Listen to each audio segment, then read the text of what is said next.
Nós queremos agora falar com você sobre um assunto muito importante na dinâmica e na vida da igreja, que é a sinodalidade. Nosso querido Papa Francisco, de saudosa memória, tanto trabalhou para que a igreja realmente fosse sinodal, um povo que caminha junto, que junto enfrenta as dificuldades e que junto canta a esperança ao coração de toda a humanidade. E para falar um pouquinho mais da dimensão da sinodalidade, mas ao mesmo tempo também da saúde mental, de como as pessoas precisam se sentir pertença a um grupo e como este grupo precisa enxergar cada um na sua individualidade e assim oferecer aquilo para que todos tenham vida, como Cristo desejou, vida em plenitude. E para falar um pouquinho disso, da sinodalidade, o bem-estar, a saúde mental, a gente acolhe a médica e teóloga doutora Maria Inês de Castro Millen. Doutora Maria, bom dia, bem-vinda ao Benção da Manhã. Alegria ter a senhora aqui conosco partilhando. Bom dia, Padre Camilo. É uma alegria poder participar com vocês. Maravilha. Para começar a nossa conversa, vamos falar um pouquinho dessa dimensão da sinodalidade. Já há alguns anos a igreja vem refletindo, as comunidades também têm rezado isso, mas sempre é bom acolher uma palavra, O que vem a ser a sinodalidade na vida eclesial? Então, olha, sínodo é uma palavra antiga na tradição da igreja, E indica o caminho que nós somos chamados a percorrer juntos. Nos remete, por isso, lá a Jesus de Nazaré, que se apresenta a si mesmo como caminho, verdade e vida. Jesus que convida também os seus discípulos a assumirem juntos com ele esse caminho. E aí, nesse sentido, a sinodalidade passa a ser um estilo, um modo próprio, de ser igreja, de ser povo de Deus, povo que caminha em conjunto e se reúne na força do Espírito para anunciar o Evangelho. Maravilha. Então, a sinodalidade precisa se manifestar no modo de viver e agir da igreja, quando ela procura discernir como lidar com as várias situações, inclusive essa da saúde mental, tão necessária no nosso momento. Perfeito.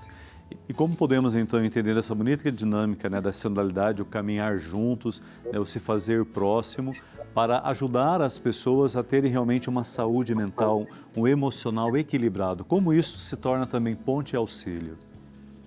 Então, acho que aqui o ato de escutar representa um princípio essencial de nos constituirmos como humanos, Um princípio que nos irmana. Lembrar daí que escutar é sempre mais do que ouvir, porque nós temos muitos ruídos que chegam aos nossos ouvidos, todos os dias e todas as horas.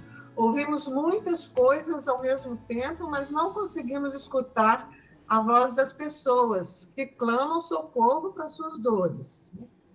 Vivemos um tempo de muito sofrimento psíquico, a gente sabe disso, ansiedade, depressão, angústia, medo.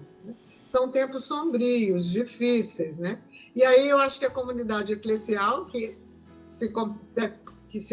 quer se comportar como seguidora de Jesus, precisa estar atenta às pessoas, precisa ter ouvidos apurados, para ouvir a voz daqueles que sofrem, para que essa voz possa fazer eco no coração da comunidade e produzir respostas significativas.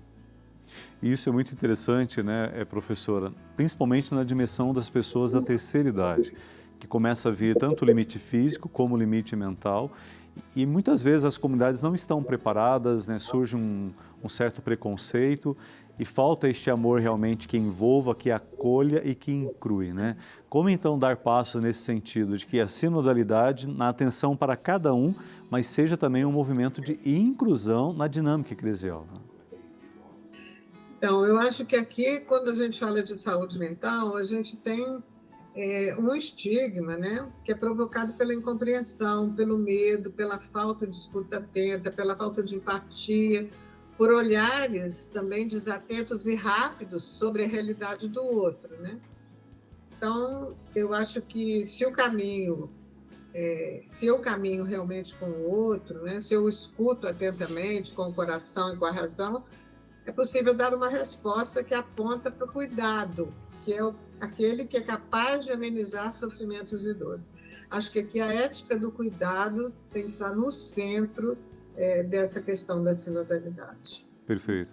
E perceber também que outros profissionais, outras áreas, outros olhares podem colaborar nessa dinâmica bonita, de dar à pessoa um bem-estar emocional, um bem-estar mental, para também ter um bem-estar espiritual. Seja ajuda, né, de psicólogos, terapeutas, preparadores físicos, enfim.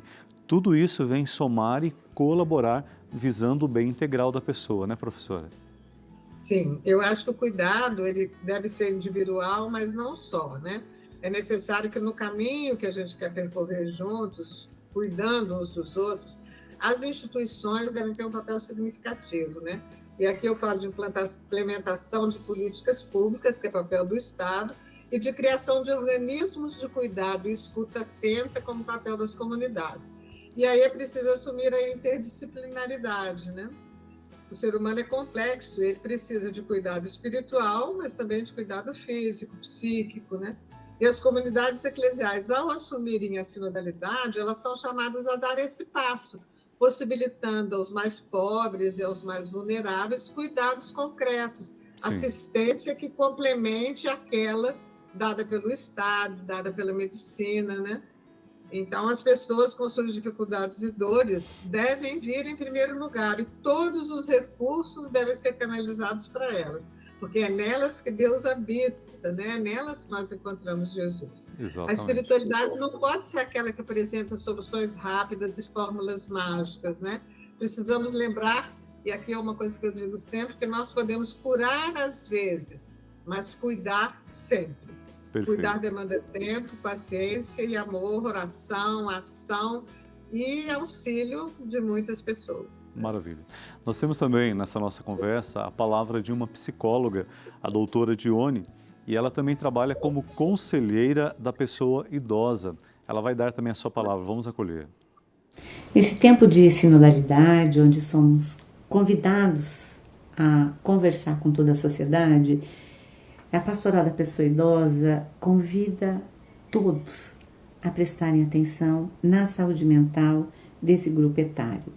Dados do Ministério da Saúde têm nos indicado que o grupo etário com maior risco para suicídio, por exemplo, é formado por homens a partir dos 70 anos. Mas não só isso, não temos uma preocupação só com a questão do suicídio, mas também com tudo que diz respeito à saúde mental de homens e mulheres idosos, né? Porque nós vivemos, a partir dessa faixa etária, muitas mudanças de ciclo de vida, mudanças econômicas, mudanças sociais, né? Que nem sempre valorizam a pessoa idosa. E é preciso que a gente tenha um olhar cuidadoso, atento, delicado, que perceba esse sujeito como alguém que muito cuidou e que agora também precisa ser cuidado, né? E que a gente olhe o idoso como alguém que às vezes não demanda, mas isso não quer dizer que ele não esteja em sofrimento. Então, cuidar de pessoas idosas é uma delicadeza e algo que todos nós estamos convidados e convocados a fazer. Maravilha. Obrigado, doutora Dione, por partilhar conosco também, né, este olhar da terapia que integra e que reconstrói a pessoa. Professora Marinês, muito obrigado pela alegria com que a senhora partilha, nos ajuda a ter este olhar de fé sobre a dimensão do ser humano em toda a sua integridade e assim nos possibilita fazer uma pastoral mais efetiva. Gratidão aí por sua participação, Deus abençoe sua vida, sua família e a sua missão. Amém. Obrigada. Valeu.